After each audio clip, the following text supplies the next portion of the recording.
बहुत समय पहले की बात है। किसी साहूकार के 7 बेटे थे और उनकी एक बहन करवा थी। सभी सातों भाई अपनी बहन से बहुत प्यार करते थे, यहाँ तक कि पहले उसे खाना खिलाते, फिर स्वयं खाना खाया करते थे। एक दिन जब करवा चौथ का व्रत आया, तो करवा अपने ससुराल से मायके आई हुई थी। शाम को जब भाई खाना खाने बैठे, तो अपनी बहन से भी खाने का आग्रह करने लगे, लेकिन बहन ने बताया कि आज उसका करवा चौथ का निर्जला व्रत है और वह खाना चंद्रमा को अर्घ देकर ही खाएगी।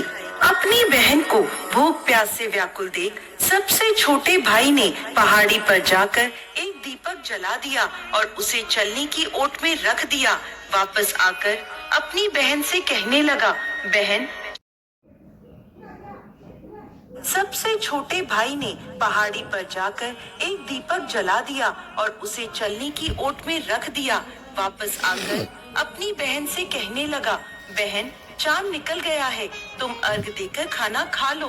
करवा भागी भागी अपनी भाभीियों के पास गई और कहने लगी, भाभी चलो, चांद निकल गया, अर्घ देकर खाना खाते हैं। भाभियां सारी बात जानती थी। वो बोली, बाईसा, अभी आपका चांद निकला है, आप अर्घ देकर खाना खा लो, हमारा चांद निकलने में अभी समय है। करवा भोली भाली भाभीियों की ये बात नहीं समझ पाई और चांद को अर्घ देकर खाना खाने बैठ गई। जैसे ही पहला निवाला तोड़ा तो उसे छींक आ गई, दूसरा निवाला तोड़ा तो उसमें बाल निकल आया और तीसरा निवाला तोड़ते ही उसके ससुराल से खबर आ गई कि जैसी भी हालत में है, तुरंत अपने ससुराल पहुँचे। सेठानी करवा को विदा करने के लिए जैसे ही कपड़े निकालने लगी, तो कभी उसके हाथ में काला कपड़ा आए तो कभी सफेद। ये देखकर सेठानी को बहुत चिंता हुई और वह करवा से बोली, बेटा, रास्ते में जो भी मिले उन सबके पैर छूती जाना। जो भी तुझे बूढ़ सुहागन होने का आशीर्वाद दे, तो वहीं अपने पल्ले में गांठ बांध लेना। माँ की ये बात सुनकर करवा अपने ससुराल के लिए निकल गई। रास्ते में जो भी मिला, करवा उन सबके पैर छूती गई। सभी उसे खुश रहो, सुखी रहो, यह आशीर्वाद देते रहे, लेकिन किसी ने भी उसे बूढ़ सुहागन होने का आशीर्वाद नहीं दिया। अब करवा जैसे ही अपने ससुराल पहुंची, तो घर के आंगन में छोटी ननद खेल रही थी। करवा ने जैसे ही ननद के पैर छुए, तो वो बोली, खुश रहो, सुखी रहो, बूढ़ सुहागन हो, दूधो नहाओ, पूतो फलो। छोटी ननद के ऐसा आशीर्वाद देते ही करवा ने अपने पल्ले पर गांठ बांध ली। जैसे ही वो अंदर गई, तो देखती है आंगन में उसके पति का शव रखा था और उसे ले जाने की तैयारी की जा रही थी। यह देखते ही करवा रोने लगी, विलाप करने लगी और कहने लगी, मैं इन्हें कहीं नहीं ले जाने दूंगी, इन्हें कहीं मत लेके जाओ। जब कोई भी उसकी बात नहीं माना, तो वो बोली, मैं भी इनके साथ चलूंगी। सभी ने विचार किया कि साथ में ले चलते हैं इसको। सभी के साथ करवा शमशान घाट पहुंच गई। जब पति के अंतिम संस्कार का समय हुआ, तो वह बोली, मैं इन्हें नहीं जलाने दूंगी। सब कहने लगे, ले तो अपने पति को खा गई, अब उसकी मिट्टी भी खराब कर रही है। लेकिन करवा ने किसी की एक ना सुनी। सभी लोगों ने आपस में विचार विमर्श किया और उसको शमशान में ही एक झोपड़ी डलवा दी। उस झोपड़ी में करवा अपने पति को लेकर रहने लगी। अब करवा सुबह शाम अपने पति की साफ सफाई करती और उसके पास बैठी रहती थी। सुबह शाम छोटी ननद आकर उसे खाना पानी दे जाया करती थी। अब वह हर महीने की चौथ का व्रत करने लगी। व्रत करती, चंद्रमा को अर्घ देती और जब पूजा करने बैठती, तो चौथ माता प्रकट होकर कहती, करवो ले, घड़ी बुखारी करवो ले, भाइयों की प्यारी करवो ले। तो करवा उनसे अपना सुहाग मांगने लगती। हर महीने की चौथ माता उससे कहती, तेरा सुहाग हमने नहीं, सबसे बड़ी चौथ माता ने लिया है, उनसे अपना सुहाग मांगना। ऐसे करते करते अश्विन की चौथ आई, तो करवा उनसे कहने लगी, माता, मैं 12 महीने से यहाँ बैठी चौथ का व्रत कर रही हूँ, अब तो मुझे मेरा सुहाग वापस लौटा दे। तब अश्विन की चौथ माता करवा से कहने लगी, तेरा सुहाग हम नहीं लौटा सकते, तुझसे बड़ी कार्तिक की चौथ माता नाराज है।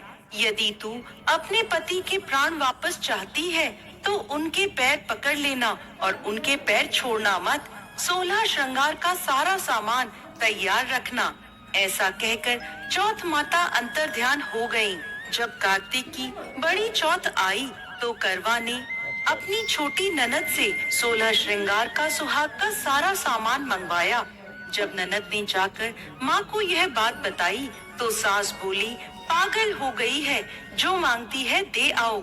छोटी ननद सुहाग का सारा सामान लाकर करवा को दे देती है। अब वह करवा चौथ का व्रत रखती है, चंद्रमा को अर्घ देती है और जैसे ही जोत करी तो चौथ माता उसके सामने प्रकट हुई और कहने लगी, करवो ले, घड़ी बुखारी करवो ले, 7 भाइयों की प्यारी करवो ले, दिन में चांद उगाने वाली करवो ले। तब उसने उनके पैर पकड़ लिए और बोली, माँ मेरा सुहाग मुझे वापस लौटाओ।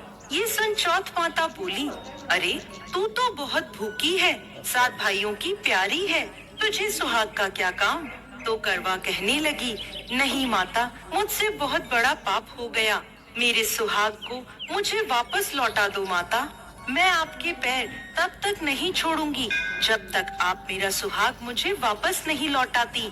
यह सुनकर चौथ माता ने करवा से एक एक कर सुहाग का सारा सामान मांगा और करवा उन्हें सारा सुहाग का सामान एक एक कर देती गई। तब चौथ माता उससे कहने लगी, तुझे जरूर व्रत करने की सारी विधि सब बात कोई समझा के गया है। तो करवा कहने लगी, माता मुझे तो हालात ने सब कुछ समझा दिया है, आप बस मेरा सुहाग मुझे वापस लौटा दें। तब चौथ माता ने अपनी आंखों से काजल निकाला, उंगलियों से मेहंदी और मांग से सिंदूर निकालकर उसे करवे में घोल दिया और उस जल से उसके पति को छींटा लगाया। छींटा लगते ही उसका पति जीवित हो गया। जाते जाते चौथ माता उसकी झोपड़ी पर लात मार गई, जिससे उसकी झोपड़ी महल में बदल गई। करवा के सब सुख आनंद हो गया। शाम को जब छोटी ननद भाभी के लिए खाना लेकर आई तो देखती है कि भाभी की झोपड़ी तो कहीं है ही नहीं, उसकी जगह एक बड़ा सा महल खड़ा है। उधर करवा खिड़की में बैठी छोटी ननद के आने की प्रतीक्षा कर रही थी। छोटी ननद को आता देख करवा दौड़ी दौड़ी उसके पास गई और कहने लगी, देखो बाई साहब, आपका भाई जीवित हो गया। घर जाओ और माता जी से कहो कि गाजे बाजे के साथ हमें लेने आए।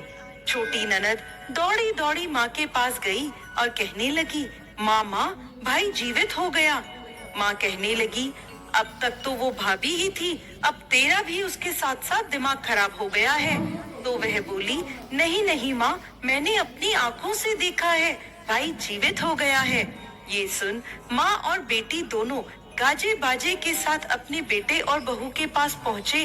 बेटे को जीवित देख सास बहू के पैर छूने लगी और बहू सास के पैर छूने लगी और कहने लगी, माताजी देखो आपका बेटा जीवित हो गया। तो सास बोली, बहू मेरा बेटा नहीं, तेरा पति जीवित हो गया। मैंने तो साल भर पहले ही इसका अंतिम संस्कार कर दिया था। ये तो तेरे भाग्य से वापस आया है। हे चौथ माता, जैसी पहले साहूकार की बेटी के साथ करी वैसी किसी के साथ मत करना, और बाद में जैसे करवा के पति को लंबी आयु दी वैसे ही इस कथा को कहने वाले, सुनने वाले और हुंकारा भरने वाले सब पर कृपा करना। जय चौथ माता।